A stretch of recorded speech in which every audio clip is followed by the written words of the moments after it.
should be dictated by the law. So is there a law na kung saan sinasang-ayunan ng policy na sinasabi nyo matagal na pinapractice ng mga taga-DepEd?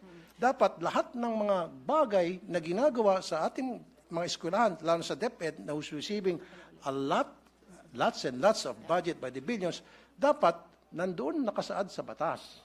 Hindi pwede po silang gagawa-gawa ng sarili ng policy na wala po sa batas. Dapat lahat po ng polisiya nandoon po.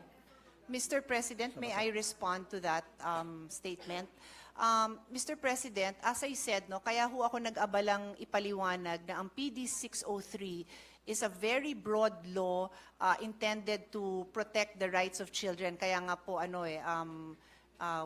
Child and Youth Welfare Code ang pangalan nito. And there is just one chapter on home and school, which is only 2 articles. So, dito po sa articles na to, at binasa ko naman on record, yung pag-create ho ng PTA, wala na hong detalye yon. The fact, Mr. President, that there is no prohibition, that there is no provision that specifically or expressly prohibits the PTA from engaging in certain acts to pursue their mandate.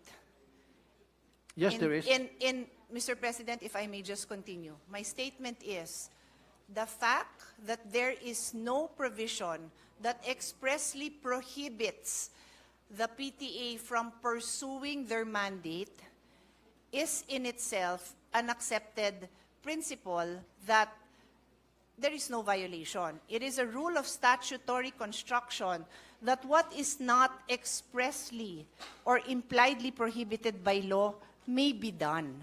So yan ho ang ating statutory constructions when it comes to prohibited acts.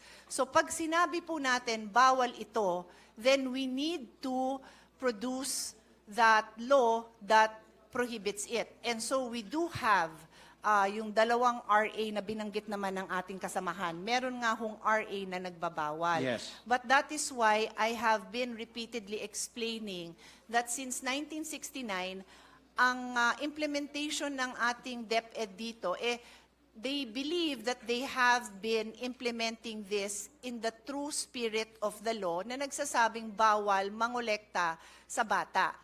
They cannot collect contributions from school, children, students, and teachers. Yun ho ang specific wording of the law. Exactly.